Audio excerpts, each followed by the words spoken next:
warahmatullahi wabarakatuh. Halo pemirsa KK Media dimanapun Anda berada. Mimbar Akademi kembali hadir membersamai Anda. Bersama saya Feby yang akan memandu Anda berbincang-bincang bersama narasumber dengan topik yang bertemakan kepercayaan diri dalam strategi public relation dan content creator.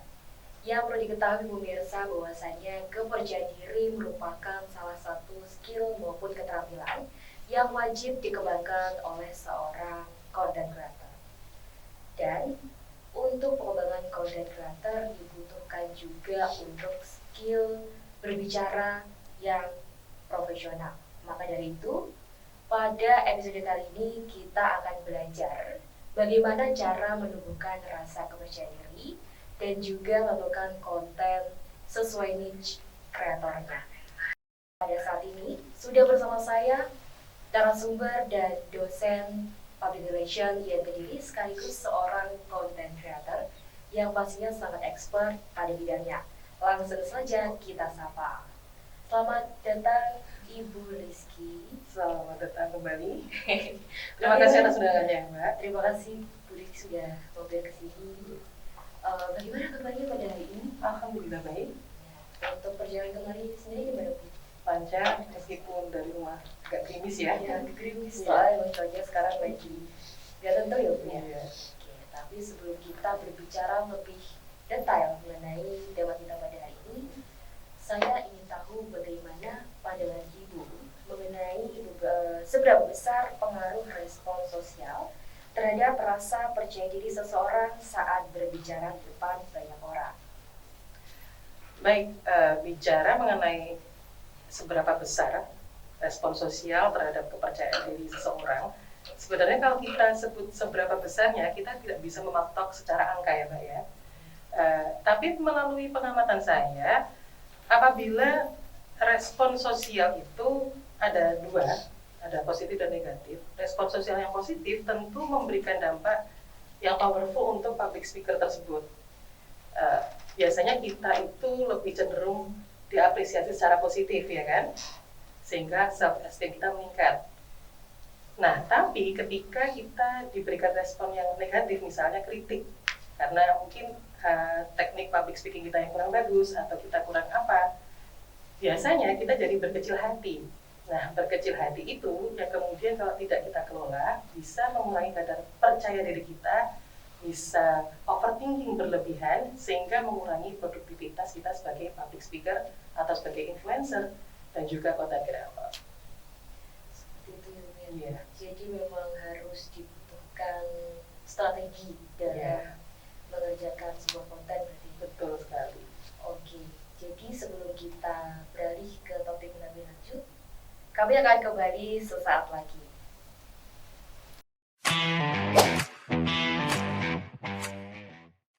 Baik pemirsa, kembali lagi di program Mimbar Akademi.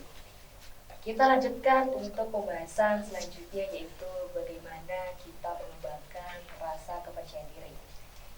Dan ibu kita lanjut untuk pembahasan selanjutnya. Nah, untuk beberapa orang apalagi yang sudah expert menganggap bahwasanya rasa gugup itu normal. Namun, apakah rasa gugup ini bisa menjadi masalah serius saat berbicara di kala waktu tertentu?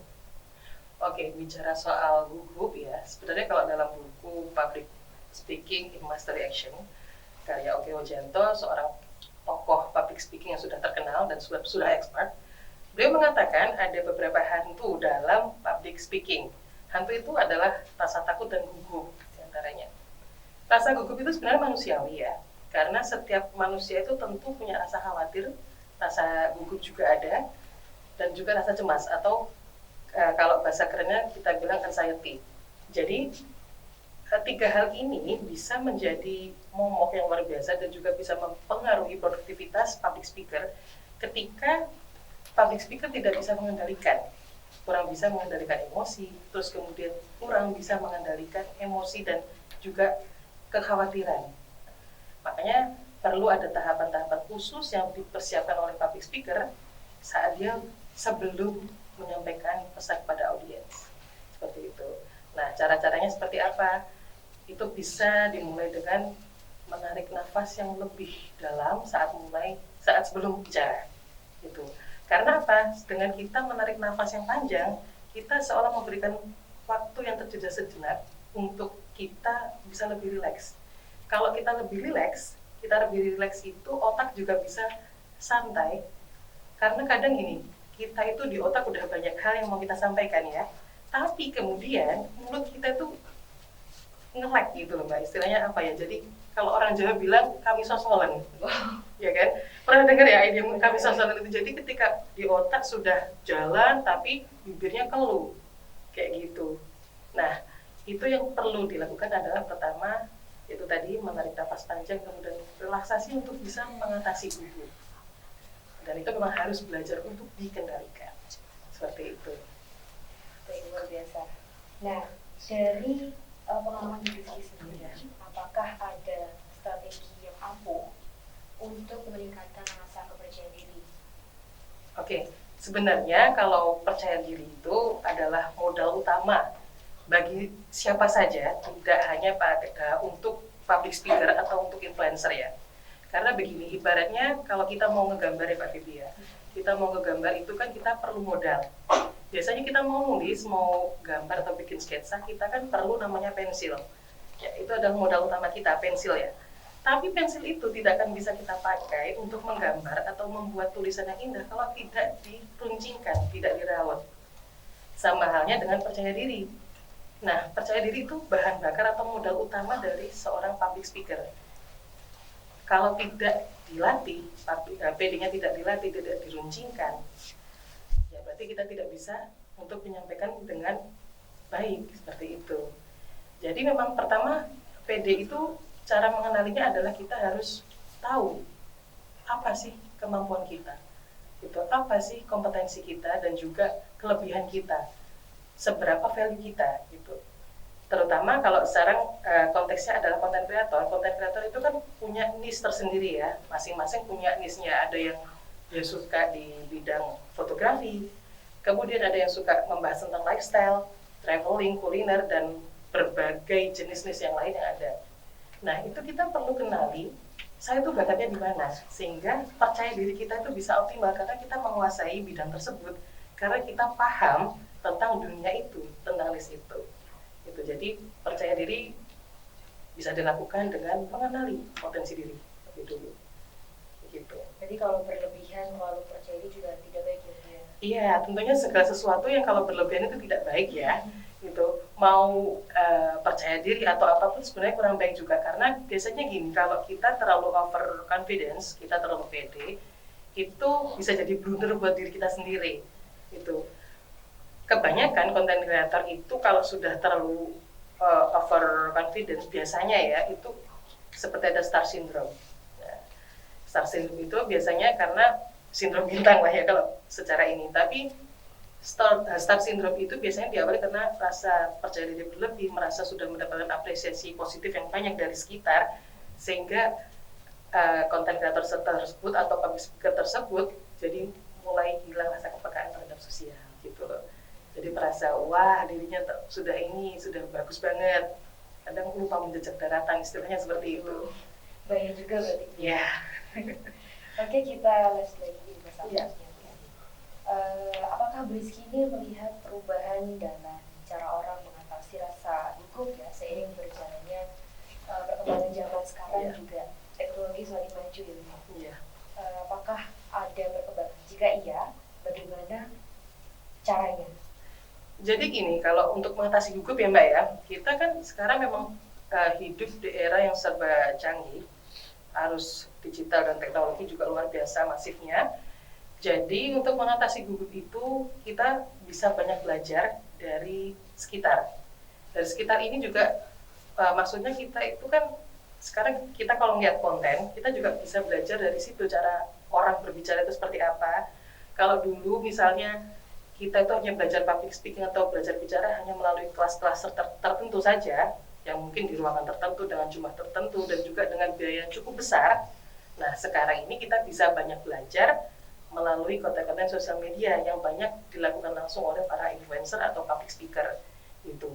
Nah, Caranya bagaimana kita perlu belajar untuk melihat, kemudian mengamati, terus meniru dan memodifikasi dari style para influencers tersebut. Jadi intinya kita belajar dengan kita melihat dan tidak lupa untuk praktek. Ini juga yang sering saya tekankan kepada para mahasiswa untuk sering belajar bicara. Belajar bicara itu maksudnya gimana ya? Mulai dari belajar bicara di depan cermin, terus kemudian belajar melihat penampilan lain dari teman-temannya yang juga sedang praktek, juga melihat influencer public speaking tersebut, seperti itu. Jadi memang harus sering belajar dari, nggak cuma dari diri sendiri, tapi juga dari orang lain gitu ya. Iya, salah satunya begitu, karena memang kalau sekarang ini kalau tidak dimanfaatkan untuk belajar melalui media sosial atau teknologi, saya rasa kok eman banget gitu ya, karena mudah sekali zaman sekarang untuk belajar public speaking. Untuk mengatasi rasa gugup itu kayak gimana sih? Apalagi kalau kita mau cari di Google, kita tanya dengan Meta atau AI kan semua muncul. Nah, itu kita bisa manfaatkan untuk belajar public speaking dan mengatasi rasa gugup.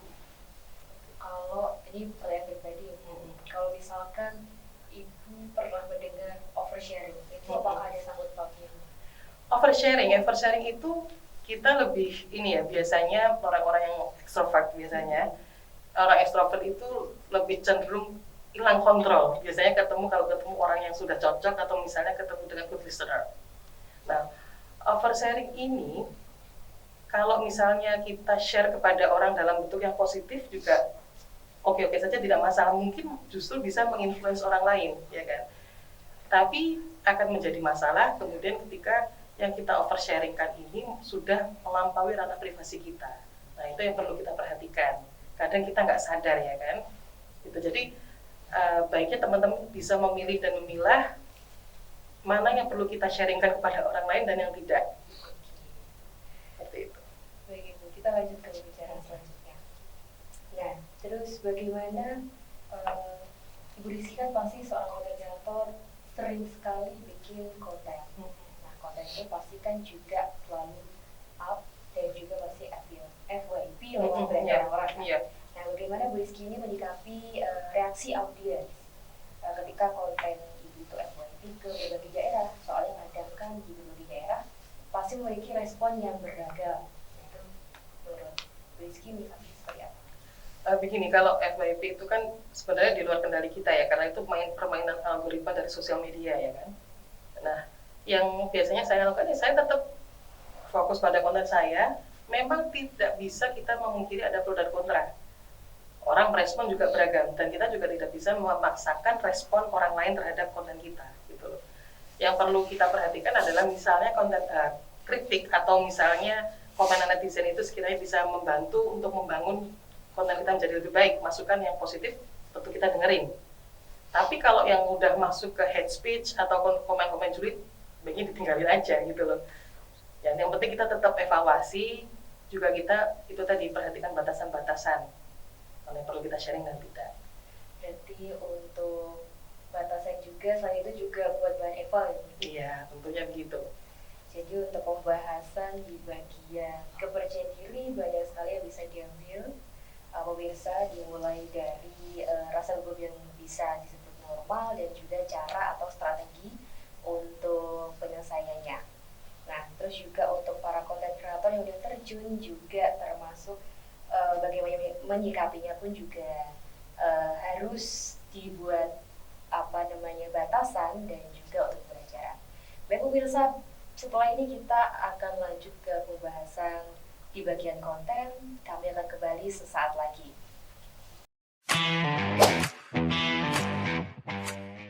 Baik pemirsa, kembali lagi di Mimbar Akademik dengan pembahasan selanjutnya terfokus ke membangun konten yang efektif. Baik, bicara selanjutnya dalam dunia yang berkonten, bagaimana Ibu Rizky menyampaikan cara dalam membuat konten yang lebih menarik. Baik, kalau dalam pembuatan konten itu biasanya kita ada yang namanya voice over, kemudian kita juga ada pembuatan skrip untuk voice over tersebut ya. Jadi pastikan dalam membuat konten yang menarik itu ada hook atau kalimat pancingan yang sangat menjadi pamungkas di 5 detik pertama. Seperti itu. Itu hal yang paling mendasar, yang menarik dan memicu reaksi orang lain atau memicu reaksi audiens, sehingga audiens bisa tertarik untuk menonton video kita atau konten kita lebih lama, dalam durasi yang lebih lama. Seperti itu. Jadi ada hooknya yang perlu dipersiapkan oleh para public speaker atau influencer ya. Seperti itu. Seperti itu. Kita balik ke bicara selanjutnya. Nah, untuk kreator baru, mungkin para audiens juga yang mau memulai jadi seorang kreator, menurut Ibu Rizky apa saja yang perlu dipersiapkan?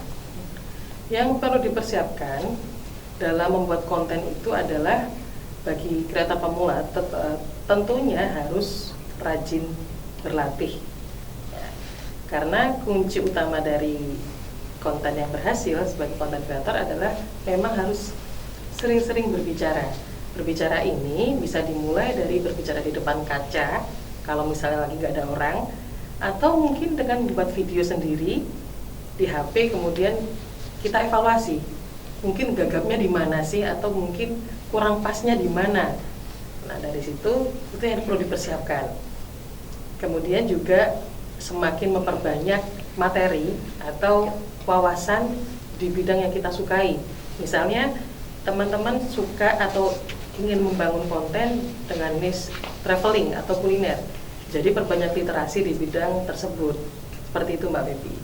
Jadi nanti kalau di awal pasti juga banyak trial and error gitu ya? Iya tentu, trial dan error itu saling beriringan, tapi itulah memang proses yang harus dijalani oleh setiap konten kreator atau setiap public speaker yang berkecimpung di dunia produksi konten.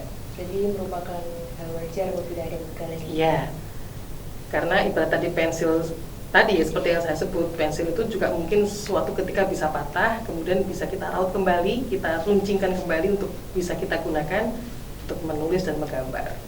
Seperti itu. Ini ke pertanyaan terakhir. Iya. Nah, untuk biasanya itu untuk kreator yang udah lama pasti juga sering mengalami kesalahan-kesalahan yang mungkin seringkali mereka lakukan tanpa sadar. Nah, kesalahan umum yang sering dilakukan kreator itu apa saja dan bagaimana cara menghindarinya? Gini, untuk kreator pemula, misalnya kesalahan umumnya itu adalah yang bisa mengganggu percaya diri ya Mbak ya, atau gimana? Itu karena kebanyakan kreator pemula itu terlalu over ekspektasi terhadap produksi kontennya gitu loh. Dan juga over ekspektasi ini misalnya gini, jadi kreator pemula itu berharap dengan adanya konten ini bisa langsung FYP atau bisa langsung terkenal, terus kemudian dapat endorsement atau kemudian dapat kerjasama. Padahal untuk membangun konten itu diperlukan konten-konten yang berkualitas dan konten-konten yang menarik gitu. Konten-konten yang menarik ini juga dari cara dia menyampaikan, baik itu melalui public speaking secara langsung atau voice over, sehingga ketika penyampaian menarik, kontennya berkualitas dan branding dia kuat di situ, itulah baru akan terbuka lebar peluang-peluang yang baru gitu. Jadi saya sarankan untuk kreator pemula lebih baik untuk tidak over ekspektasi, melainkan tetap banyak fokus dan belajar di dunia konten gitu.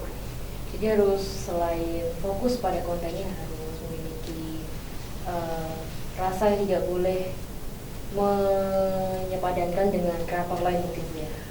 Mungkin begini, istilahnya kita itu belajar dulu, kita berharap boleh, kita bermimpi boleh, tapi jangan sampai terlalu over ekspektasi untuk kreator pemula, karena biasanya begini, penyakitnya pemula itu kalau terlalu over ekspektasi itu ketika ternyata realitanya tidak berjalan sesuai dengan harapannya, dia itu udah patah duluan gitu loh, udah down duluan, akhirnya merasa inferior dan insecure, akhirnya nggak jadi ngonten lagi, akhirnya nggak pede lagi untuk ngomong lagi, dan untuk mengembalikan rasa percaya diri itu butuh waktu yang lama untuk bisa kembali mau tampil di depan umum lagi gitu loh, untuk membuat konten lagi. Luar biasa sekali Bu. Nah, sebelum kita closing, mungkin Ibu ada pesan-pesan untuk para kreator yang ingin memulai maupun kreator yang sudah terjun pada dunia konten kreator. Untuk kreator tentunya terus gali potensi diri. Kalau saya bilang seperti itu karena dengan kita mengenali potensi diri, kita tahu apa yang akan kita sampaikan kepada audiens dan konten apa yang ingin kita buat dan kita produksi. Dan juga setelah rasa percaya diri itu tumbuh, jangan lupa untuk terus mengasah kemampuan public speaking dengan sering berbicara. Dengan sering berlatih berbicara akan semakin menambah banyak kosakata baru, kemudian menambah kepercayaan diri kalian lebih meningkat lagi. Seperti itu Mbak Feby. Oke, terima kasih Bu ya. Berakhir juga tadinya kalau sudah sampai ke pesan dari Ibu. Terima kasih saya ucapkan sudah bergabung pada program Mimbar Akademi. Terima kasih kembali. Baik pemirsa, tadi untuk pembahasan mengenai tema kita pada hari ini. Banyak sekali yang bisa diambil, misalnya kita seperti sebuah pensil yang bisa diraut, tapi ketika dibuat untuk bekerja tetap akan patah, tapi bisa diraut lagi. Dan juga bisa kita tidak fokus pada diri kita, tapi juga bisa membuat patokan yang diri orang lain, tapi juga harus tidak boleh over berekspektasi. Oke pemirsa, tadi untuk pembahasan tema kita pada Mimbar Akademi pada edisi kali ini. Semoga bermanfaat. Terima kasih. Kami pamit undur diri mewakili kru yang bertugas. Wassalamualaikum warahmatullahi wabarakatuh.